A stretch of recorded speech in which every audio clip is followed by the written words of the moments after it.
handouts here.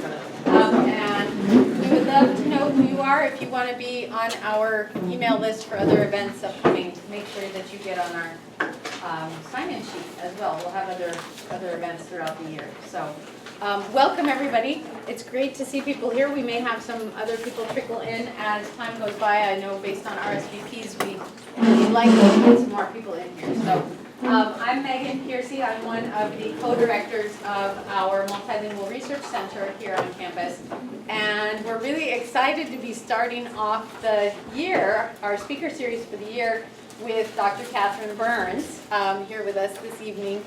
We will have, as I mentioned, other events throughout the year with other speakers related to teaching English language learners, second language education throughout the year. So we'd be happy to let you know more about that as well. So just a little bit about Dr. Burns. She lives in Bend, Oregon, but we're fortunate to have her. She has family in York, Pennsylvania that she is visiting, and so we're really fortunate to be able to have her here with us this evening because normally she's all the way across the country. She has a PhD in education from the University of Colorado at Boulder and has worked in a number of educational settings doing work related to mindfulness and contemplative education and self-care and education. She's been the curriculum coordinator, do I have that right, at a K-5 elementary school that focuses on contemplative education. She has taught high school social studies. She has taught courses in mindfulness in different university settings.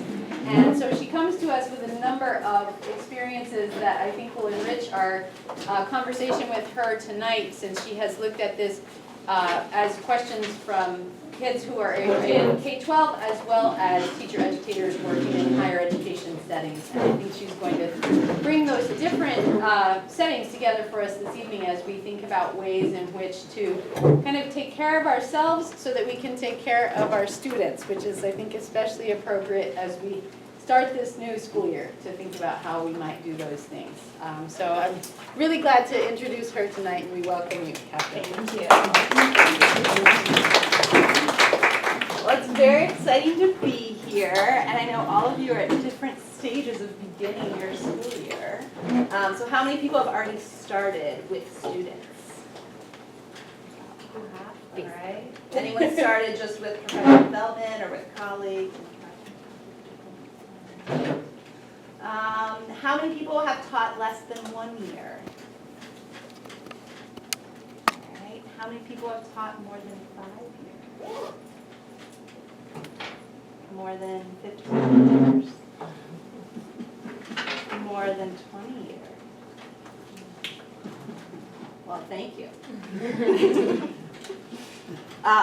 So being educators, we all know one of the things that we'd like to do the least is actually take care of ourselves, right? It's so easy for us in some ways to be of service to other people. And yet we also know that by doing that, we can get to the point where we have nothing left to give.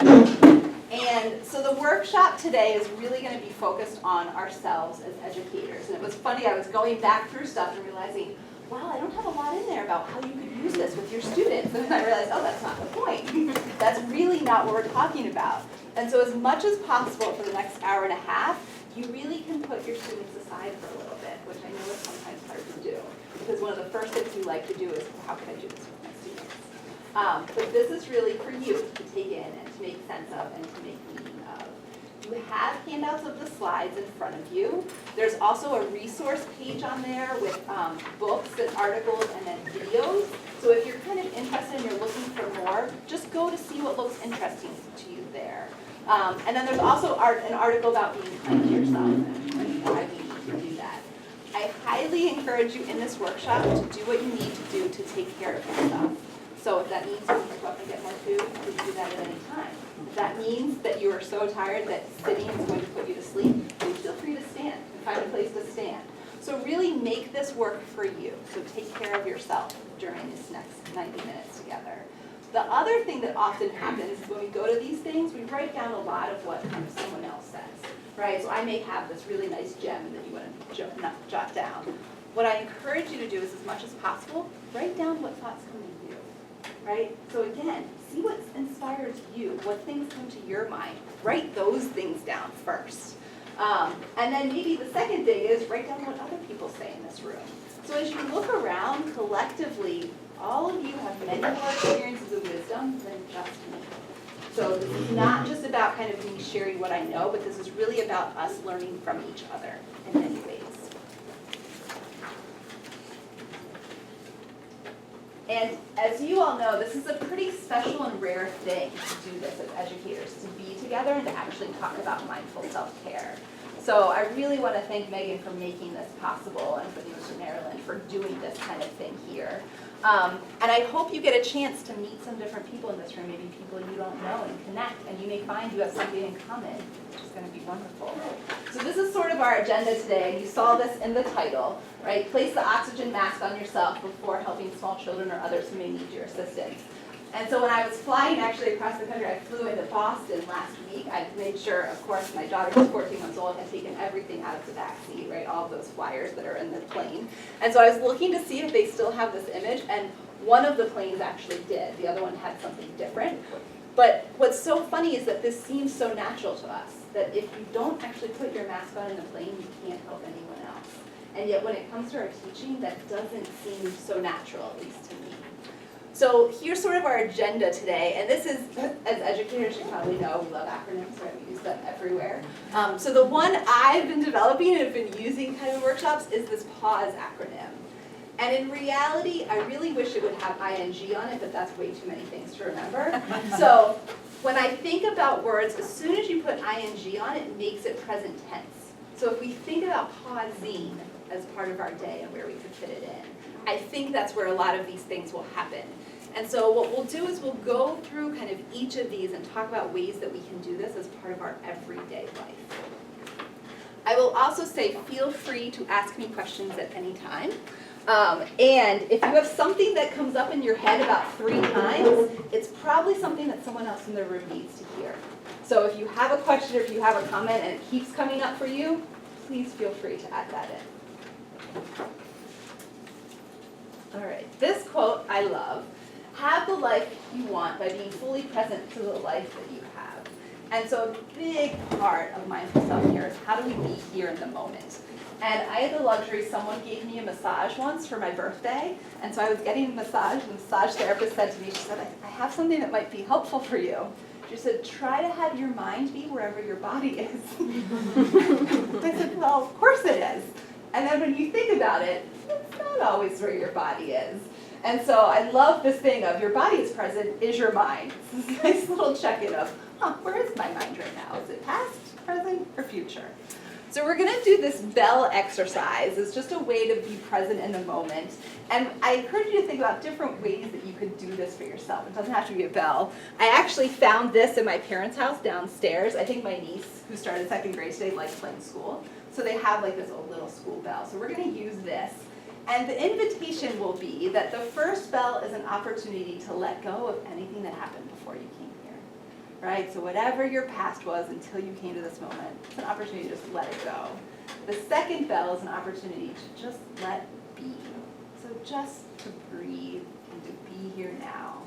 And then the third bell is an opportunity to let come. So any kind of wisdom or insight that might happen as we're all together.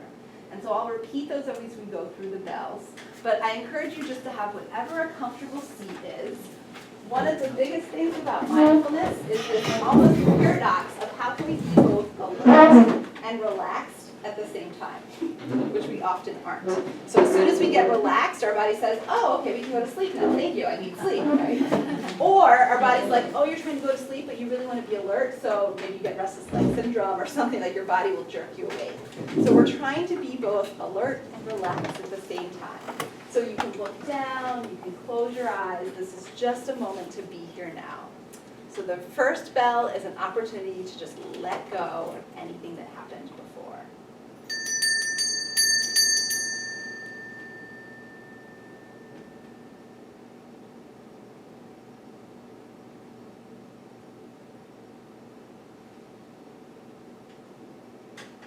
The second is an opportunity to let be.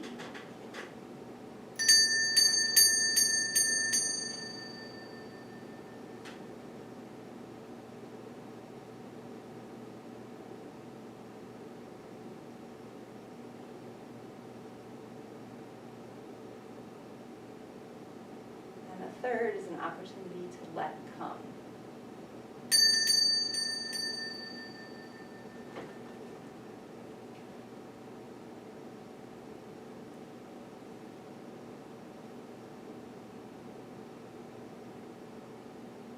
If your eyes are closed, I invite you to open them.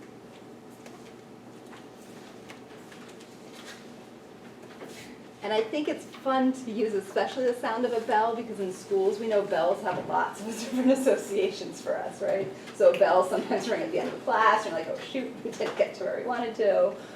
Bells, just we hear them all the time. And so one of the things we'll talk about today is how do we see the extraordinary and the ordinary? And so how do we see new ways of things that we hear or notice all the time? All right, so here's self-care. And we're going to talk a little bit about what it is and what it isn't. But one of the things that I think is really important is that it involves multiple components. So often we think of self-care as sort of almost just like superficial things. So sometimes in, I would say, this realm, so well-being or like the physical health and kind of thing. But the fact is self-care involves all of these things. And the one that's often, in some ways, the most challenging is this self-care with our minds. So how do we take care of our minds? How do we become aware of the way our minds are working? And this is something, as many of you know, we don't often teach in schools. How our minds work, how we learn, right? What are habits and patterns that we have? And the key is not that we have to change all of our habits and patterns. The key is the more we become aware, the more we can acknowledge when it's helpful and when it's not. As we all know, we all have coping mechanisms because they were helpful at some point, right? So any habit or pattern that we have at some point was really helpful. But the key is we start to realize it's not always helpful in every situation. So how can we become more aware of that? And sometimes that might be that a certain student triggers something in us and we have no idea why, and it's just because that student looks like some student we had 10 years ago, kind of thing, right? This is happening to us all the time. So these are kind of going to be our agreements for our time together, and this comes from the Center for Courage and Renewal, which they started by doing circles of trust retreats just for teachers, where teachers would get together 4 times a year over 2 years and kind of meet in community and talk about themselves and their profession in teaching. And I think these are really important because they help us to have different kinds of conversations together. So the first one is be as present as possible for ourselves and others. And this is something we sort of already said. Do what you need to do to take care of yourself. The second, presume welcome and extend welcome. And we all know when we walk into certain places what feels welcoming and what doesn't, right? So even walking in this building, you can be aware of kind of what's on the walls. Does this feel like a welcome place?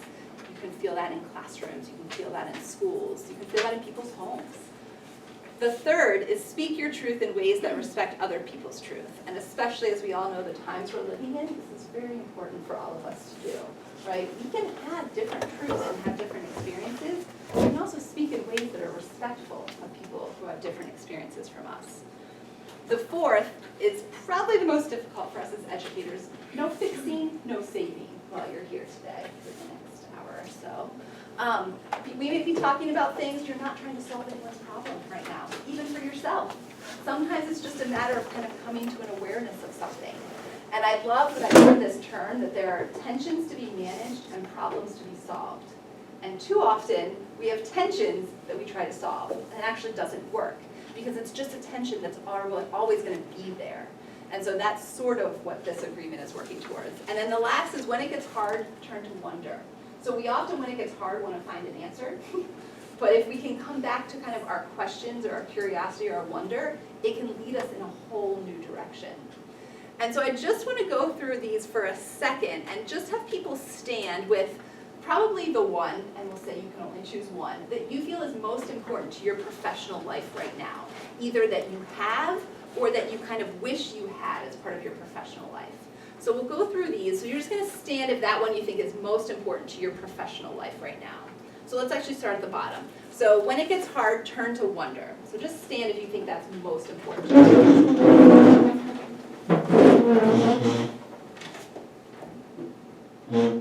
Thank you. All right, how about the next one? No fixing, no saving. Is that important to your professional life right now? Yeah, you may want to look and see who else is standing. They have some connections there, yeah. All right, how about the other one? Speak your truth in ways that respect other people's truth. All right, thank you. How about presume welcome and extend welcome? Makes sense, especially beginning of the year. Big one. All right, thank you. And then the first one, be as present as possible for ourselves and others. Very interesting groupings, all right. So just keep these in mind as we go through different conversations, and we're going to try a couple of different practices and activities, and I encourage you really to look at them as experiments and just see what you notice, what comes up for you now. And as you all know, every time you do something, you could have a completely different experience. So you're just trying to see in this moment what seems to come up for you. All right, so it's a very nice picture, but what we're going to talk about is what mindful self-care is not. So it is not always being calm, right? We have this image that people who are mindful of self-care are just always calm, everything's good.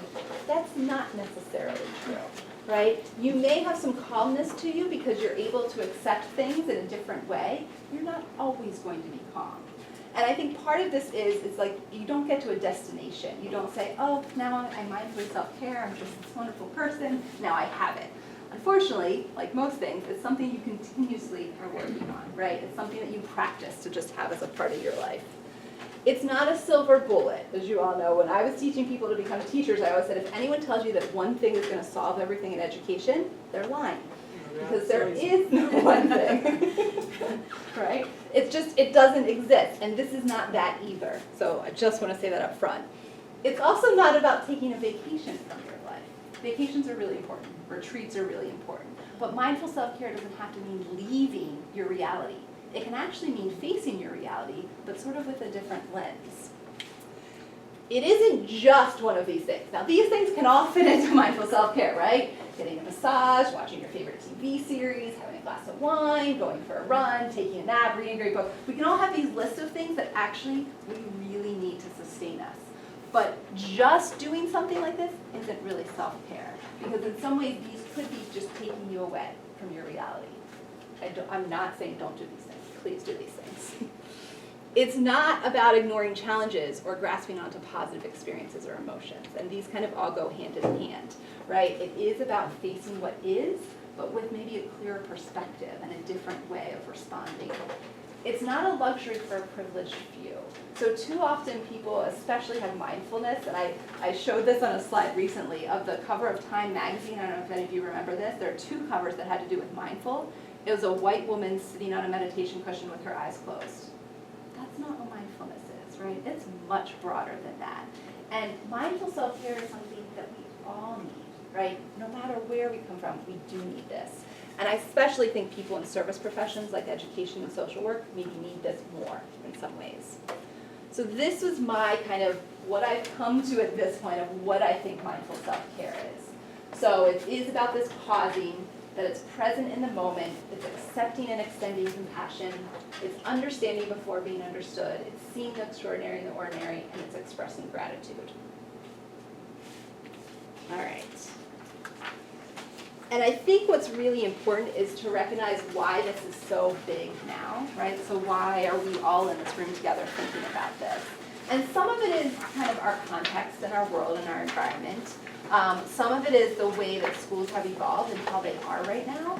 And some of it just is kind of for us as individuals, we've allowed this to kind of get to this point. The biggest thing I think why now is that we have to realize what limits our capacity to be mindful self-care, what limits our capacity to do that, and then what helps our capacity to do that.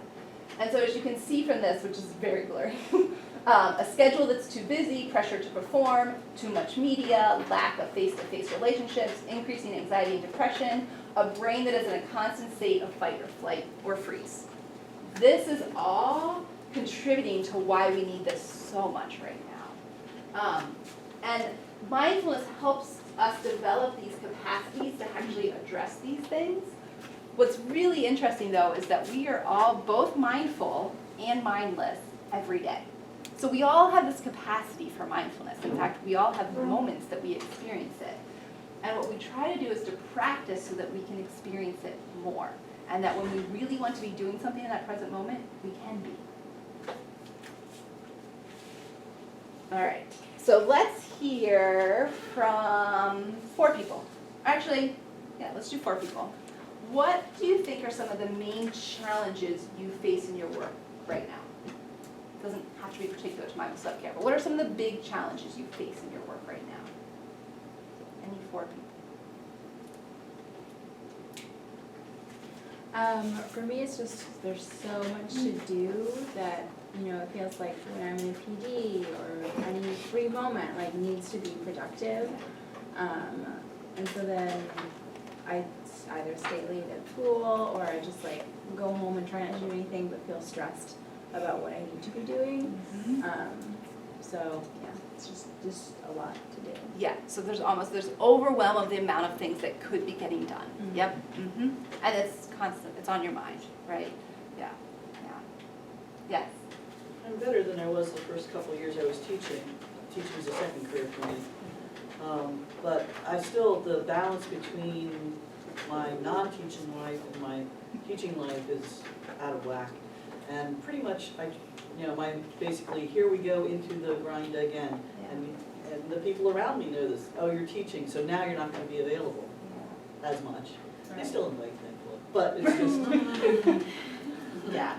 Yeah, So which it's just- these two seem very connected, right? This idea of to have this balance between our lives and maybe balancing, right? We don't achieve balance, but we're balancing.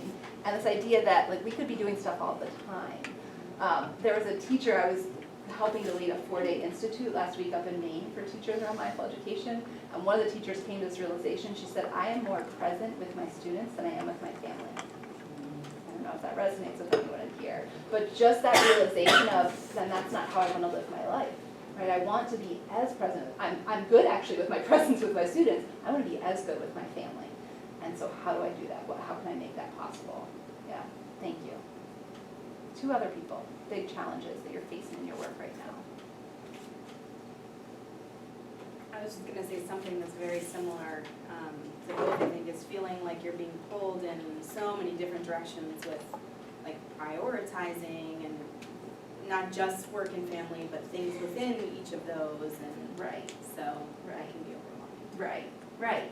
And it's, right, and again, so that is that interesting image of being pulled in so many different ways, and then we lose sight of this part at the center very easily. Yeah. One more. Good job. Share Yeah. conflict with other people. So today I helped with immunization forms, and so parents who were like, "But I brought the forms, and then they're not very kind, but they don't have all the information that they need. So yeah, they brought it, but it's not accurate, and they're not happy, and so conflict." Oh my gosh, conflict, yeah, and that's, we also see, and you probably do realize this, it often happens when these big times of transition, right, which everyone is experiencing right now. People often can revert to kind of their best selves, not their best selves, and they can be angry, they can lash out at other people, when in reality they just have a lot going on inside, right? And it's often easier to forgive students than it is other adults with kinds of those behaviors, yeah. And yet, I know I've done that. I've been in a bank that I've been frustrated with something and like I didn't say thank you because I was mad, but it really wasn't her fault that happened, kind of thing. So, right, so how can we be kind and understanding and just kind of influence the people we're around, but yet we're being assaulted by this stuff. That's very difficult to do, yeah. So, as you can see, right, all of these challenges do relate back to mindful self-care. Because if we don't do this stuff, we can't handle these things effectively. And at some point, we end up just throwing up our hands and we just don't do our jobs well, kind of thing. Yeah. All right. So this is something that leads exactly to some of the things that people were just saying. When I first came across this, it reminded me of the food pyramid kind of idea. Now we have the plate with like what you should have on the plate. This is really important for us though. So in this healthy mind platter, we have sleep time, physical time, focus time, connecting time, play time, downtime, and time in. And we know as teachers, we probably get these 2 every day, right? We are definitely having the focus time and usually the connecting time, even if it's with students, but hopefully with other adults at some point in the day. But I think the big question is, are we getting these 5 into our day? right? And for a lot of people, it's this one. Yeah, as you said, you can always do one more thing, and then you end up staying up later. I remember my first year of teaching, I would come home and take a nap right after school, and then I would stay up till like midnight or 1, which again, not healthy, right? Again, we know it's not healthy, but we feel like that's the only way we can survive and do what we need to do. Yeah, yeah. The one that I think is new, and that's what this mindful self-care is this time in. So when do we have time that we just have time to be with ourselves, right? To understand how our mind works and be with ourselves. Yeah. This is the thought that's recurring in my brain more than once. Thank you. Being busy with tasks that you want to be doing isn't in and of itself wrong. It's when these other things are out of balance and you're not getting those as well. I don't want to be in front of a television for 3 hours a night. I would rather be doing something else with that 3 hours, maybe half an hour somewhere. Yes. Probably. Yes. But Yes. it's just, you have a limited amount of time doing what you would fulfill you the most. Yeah. And even if that's getting ready for lessons, Yes. you know, I went into this for a reason, Yes. is okay. Yep. As long as I'm managing to get exercise, sleep, and something. So I just wanted to say that being busy in and of itself is not evil. It's not unmindful. It's Exactly. very mindful. Exactly. And the other thing that I heard someone say, which was very helpful to me, is we do use our busyness to avoid sometimes things we need to face. And so what one person said is they stopped saying that I'm busy when people ask them, and they said, my life is full. Right? And even just that shift in language feels more kind of abundant versus like I barely have enough resources to do all the things I want to do. And you're exactly right. What I was going to say about this slide is the Goldilocks principle applies here. I was going to say, the phrase, I've got to do it versus I get to do it, was one of the switches for me. Yeah. I get to do this. Yeah. If I ever get to the point where I have to, gotta do it, then it's time to look for another job. Right, because we approach it so differently, whereas if we look at it as, wow, isn't this wonderful that I get to plan lessons? You know, kind of thing, like, don't I get to plan this lesson again for whatever number of times, yeah. Yeah, so I thank you for saying that, because it is so true, and the language we use is so important. And I do like the Goldilocks principle when it comes to these things of like too much or too little is not helpful. We are looking for this just right amount. The other thing I found, and some of you may have found this, and it wasn't until I became a parent that was helpful, is not necessarily to think about a day, but to think about a week. Right, so I may not in every day be able to accomplish what I would like to accomplish in that day. If I think about a week, I can fit everything in, right? And so I just have to each day make sure I'm kind of adding those things in. So I don't know if that's helpful, but I think as educators, we have these weird different amounts of time, right? We sometimes have mornings, we sometimes have afternoons, we have evenings. We can just think about different parts of our day. And I find this to be really helpful of, am I actually doing all of these in a day? And what's really nice is that some of these things can fit multiple, right? So if you go to some kind of fitness class, you're probably doing the physical and the connecting time at the same time, which is great. I really would encourage you to, if you do not get a lot of sleep, find a way to get more sleep. Because what we've seen of the impact on our brains is really crazy of what sleep deficiency does. And we can all see it throughout a school year of when it happens for adults in the school, when it happens for kids at the school. So that, I think that is a big one, and it seems so simple. Yeah. I just have a question. Yes. Could you elaborate a little more on what time in and what downtime Yes. should look like? Yes. So I would say, right, there could be activities that fit both of these. The time in part is the time actually that we spend understanding our own minds and going within. So for some people, there are lots of different ways you could do that. So for some people, if you go on a jog and it's actually sort of this breath that you're just jogging, right? All you focus on is your breathing. That could be your time in. So that you're trying to understand how your mind works. For some people, it's doing maybe cooking as a way to have time in. So you're busy with your hands, and what you allow your mind to do is to just kind of rest in the present moment. And we'll come, I think it's the next slide, that too often our minds are either in the past or they're in the future. And what time in is trying to do is help to cultivate our ability to be here now, right? Where is your body? Is your mind there too? So the time in is any practice that helps your mind to be in the present. Yeah, and then the downtime can be anything that I would say is relaxing for you, that feels like a rest, feels like a break. Yeah, so we all, yeah. Because a lot of times, what I find I like to do that's relaxing for me is to do artwork and creative things. Yes. But I can't enjoy doing it, because when I do it, I'm always saying, you shouldn't be doing that, you've got a ton of emails to answer, you've got this to read, you've got that to do. So even when you try to relax and you may be doing something you enjoy, you're not, or at least I'm not enjoying it as much as I could. I almost feel guilty doing it. Yes. Now, this may be a personal question, but were you raised Catholic? Absolutely. I'm also in that 12 years same, of Catholic school. I am in that exact same boat, yeah. It is this amazing thing that so much has influenced us to feel a certain way. I know exactly what you're talking about, right? And we joke about the Catholic guilt thing, but it's sort of a real thing. But the key is that you notice, right? You're aware that actually you're not enjoying because you're not present. And that's the whole, like the bell exercise we did. Let go, let be, let come. Sometimes we need to just reinforce for ourselves, this is the most important thing I could be doing right now, right? I'm not doing that, but if I do this for myself, I will be so much better tomorrow for what I want to do. But it is retraining ourselves, and you're right, we have to recognize those deep-seated emotions that come up. And then it's relaxing and you stay up until 1 o'clock at night doing it and you're tired the next day. But hey, whatever. Well, and it's creating these boundaries for ourselves, that's what we do. Like you said, like you watch one show, it's a half-hour show, and then you just watch the next one, right? So your half hour of kind of downtime turns into 3 hours. And unfortunately, at the end, you have to say that's what it was. You can't change that now, right? So feeling bad about it actually doesn't do us any good. But then maybe the next time you say, no, I'm 2 hours, math, I'm setting a timer, and we'll end it then. And so it's a really interesting thing. It's sort of a boring answer, but when the Dalai Lama was asked of what's the secret to happiness, does anyone know what he said? Routines. Actually, it's a sweet spot. There's a book out called Sweet Spot, and that's what he said. Right. It's so boring. Like, that is a horrible answer, and yet when you start to think about it, that is.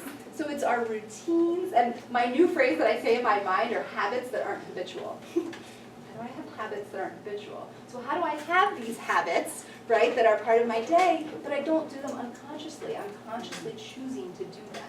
And it kind of goes back to that quote of have the life you want by loving the life that you have. So, but thank you all. It's so important, and sometimes it seems silly to talk about. Like they seem so simple, but they're pretty big. All right. So why are we here? So what do you wonder about mindful self-care? What drew you to be here now? So go ahead and just turn to one person, or if you have an odd number, you can do 3, and just share what made you come today, or once you came, what's kind of coming up for you of questions. What are you wondering about mindful self-care? So we'll take a couple minutes, just talk with one person or 2. And make sure you know each other's names. Introduce yourselves if you don't.